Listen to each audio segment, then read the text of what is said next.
Assalamualaikum warahmatullahi wabarakatuh. Perkenalkan, nama saya M. Rido dengan NIM 200513638. Di sini saya akan mencoba untuk membuat suatu artikel untuk memenuhi ujian tengah semester, artikel untuk mata kuliah artikel dengan dosen pemangku Ayahanda Ibu Siti Pernanta MPD. Nah, sebelum itu saya akan menjelaskan apa sih itu artikel. Nah, untuk menurut beberapa sumber yang telah saya baca, seperti Komara menyatakan bahwa artikel ilmiah merupakan sebuah karangan faktual atau non-fiksi tentang suatu permasalahan yang dimuat di jurnal, majalah, atau buletin dengan tujuan untuk menyampaikan gagasan dan fakta guna meyakinkan, mendidik, dan menawarkan solusi dari suatu permasalahan. Nah, kemudian ada lagi nih, menurut Suyitno, artikel ilmiah adalah karya tulis yang dirancang untuk dimuat di jurnal atau buku kumpulan artikel, ditulis dengan tata cara ilmiah, disesuaikan dengan konvensi ilmiah yang berlaku. Nah, di sini saya akan menjelaskan apa saja sih struktur dari ilmiah yang baik, yaitu yang pertama harus ada judul, kemudian harus ada abstrak, kemudian ada kata kunci, setelah kata kunci ada pendahuluan, dan juga metode yang digunakan, kemudian ada hasil pembahasan, kemudian kesimpulan, saran, dan juga yang terakhir adalah daftar pustaka. Nah, di sini saya akan mencoba untuk menulis suatu artikel ilmiah, di mana pada sebelumnya saya pernah melakukan suatu penelitian, dan hasil penelitian tersebut akan saya coba untuk hasil penelitian tersebut akan saya coba untuk saya jadikan sebagai artikel. Nah, langsung saja untuk yaitu judul yang pernah saya teliti yaitu adalah pengaruh pemasaran alat elektronik produk Chinese di Kecamatan Parkoyan Damai, Pekanbaru. Nah, ini adalah judul yang telah saya lakukan penelitian. Nah, timbul pertanyaan, bagaimana kalau misalkan kita ingin menulis artikel, namun kita belum melakukan penelitian, Pak, misalnya tempatnya jauh atau apa, kita bisa mengambil dari website atau yang dimana diyakini bahwa suatu peristiwa yang kita ingin jadikan artikel tersebut benar, di mana seperti ada penulisnya, ada pengarangnya gitu. Nah, sini kita akan taruh judulnya yaitu ada pengaruh artikel, kemudian ini saya blog, saya tulis dengan tulisan teks Roman nomor 12, cetak tebal. Oke. Nah, setelah harus ada judul, kemudian harus ada nama pengarang atau nama penulis. Nah, di sini sebagai contoh saya contohkan di jurnal yang saya lihat sebagai tinjauan penulisan artikel yang saya lakukan ini adalah seperti heuristik ya, yaitu ini ada judul, kemudian di sini ada baris kepemilikan, yaitu di sini terdapat ada nama, kemudian lembaganya apa, kemudian emailnya apa. Nah, di sini akan saya coba tulis.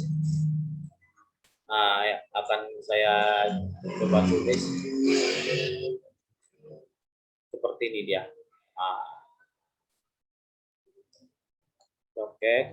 Seperti ini akan saya ubah. Sini M. Rido,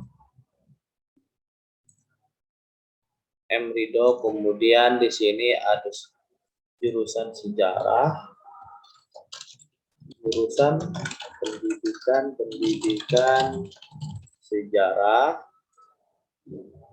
fakultas keguruan dan ilmu pendidikan Universitas Riau. Universitas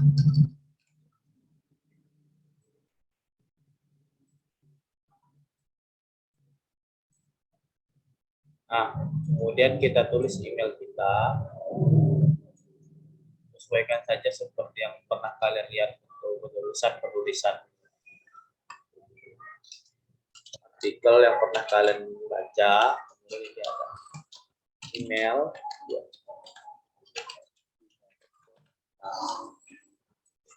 Setelah itu kita bikin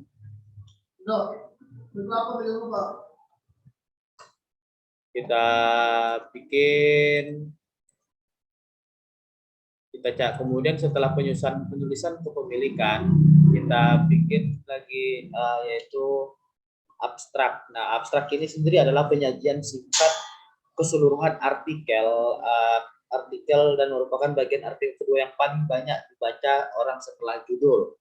Dengan demikian, abstrak itu ikut menentukan nasib artikel selanjutnya. Maksudnya di sini adalah artikel ini adalah ringkasan kecil dari pembahasan yang telah dibuat. Nah, abstrak terus di sini akan saya tulis yaitu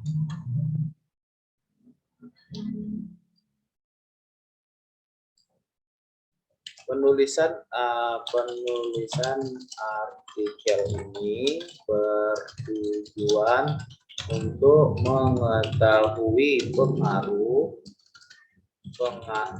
pemasaran alat elektronik produk Cina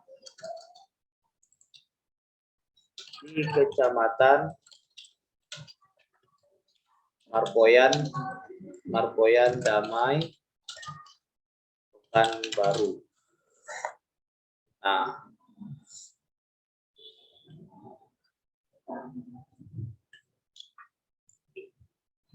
titik.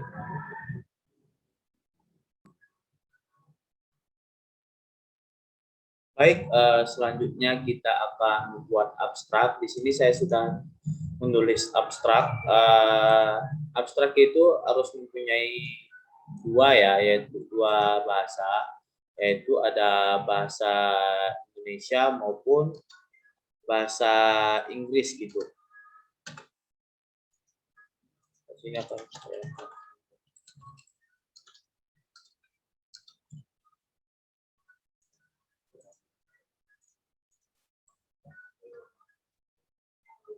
Nah, setelah kita penulisan untuk pembuatan abstrak, selanjutnya kita akan membuat pembahasan.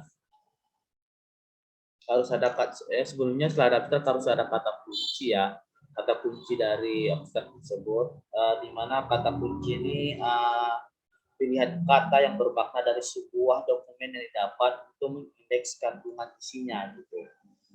Kata kunci ini sengaja disajikan untuk membantu pembaca yang mencari artikel terkait dengan permasalahan yang dihadapinya. Untuk itu, orang hanya perlu masukkan kata kunci pada mesin pencari di internet. Nah, kemudian yang kedua ini harus adalah bagian pendahuluan. Nah, pendahuluan.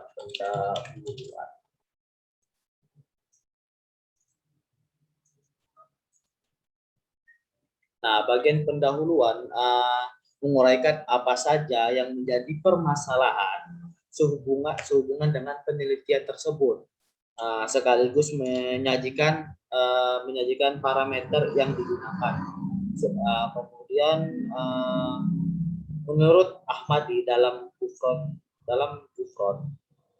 memaparkan bahwa bagian pendahuluan ini berisi paparan tentang penelusuran kepustakaan atau teori relevan dengan masalah yang dia bahas. Paparan tersebut dimaksudkan untuk menyusun kerangka atau konsep yang digunakan dalam penelitian. Nah, di sini saya sudah mempunyai pendahuluan di dalam. Nah, setelah kita membuat pendahuluan, di sini karena saya sudah melakukan penelitian, jadi saya sedikit mudah untuk menulis pendahuluannya. Selanjutnya adalah metode penelitian. Nah, Di metode penelitian ini karena saya terjun langsung ke lapangan dan berbicara langsung kepada narasumber, di sini akan saya tulis metode penelitian ini menggunakan pendekatan kualitatif dengan metode wawancara narasumber. Baik, selanjutnya setelah kita menulis metode penelitian, nah di sini saya menulis metode penelitian ini menggunakan pendekatan kualitatif dengan metode wawancara. Nah, dengan metode wawancara narasumber. Untuk reduksi data sendiri mempunyai pengertian yaitu mencatat data yang telah diketahui secara teliti, kemudian data tersebut dirangkum sesuai dengan berbagai hal pokok. Sedangkan verifikasi data berarti data yang sudah ditampilkan atas dasar hasil dari penelitian lalu setelahnya ditarik kesimpulan. Nah, setelah kita menggunakan metode penelitian kita, kemudian selanjutnya adalah pembahasan hasil dan pembahasan. Nah, karena di sini saya sudah melakukan metode penelitian, karena sini saya sudah melakukan penelitian, jadi saya sudah mempunyai pembahasan yang akan saya tulis ya. Di sini saya hanya mau copy paste saja hasil dari penelitian saya.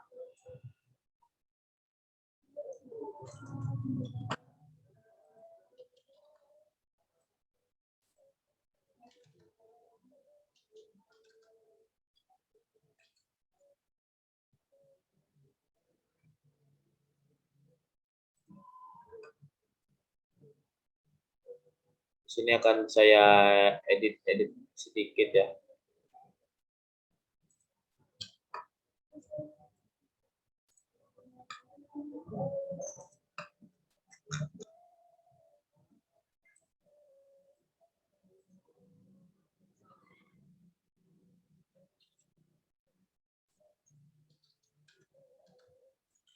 Nah, setelah kalian menulis pembahasan, selanjutnya yaitu adalah kita membuat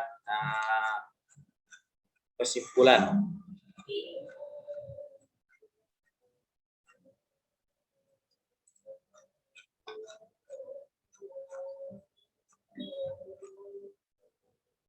Nah, kita akan membuat kesimpulan. Kesimpulan ini adalah kesimpulan hasil dari penelitian yang telah kita buat.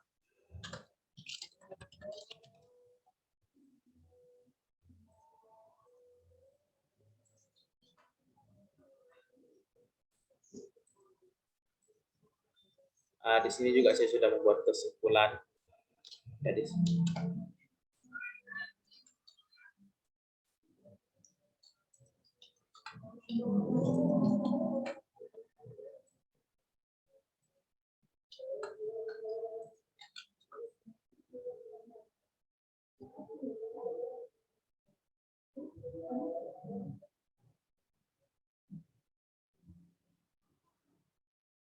nah, apa itu kesimpulan? Kesimpulan dalam artikel merupakan bagian akhir dari penutup. Singkatnya, akurat dari hasil pembahasan, bukan hasil penelitian ditulis ulang, namun makna yang didapat dari hasil penelitian tersebut. Nah, selanjutnya ini kita akan membuat referensi. Nah, referensi ini adalah sumber-sumber yang kita gunakan untuk menulis artikel. Ini contoh misalkan kita mengambil ada beberapa kalimat atau pembahasan yang kita ambil dari artikel lain. Nah, di sini website yang kita ambil tersebut kita taruh di referensi. Nah, kemudian untuk menulis referensi atau daftar pustaka ini bisa kita sesuaikan bagaimana cara penulisan daftar pustaka yang biasa kita buat. Nah, mungkin sekian yang dapat saya sampaikan mengenai cara pembuatan artikel.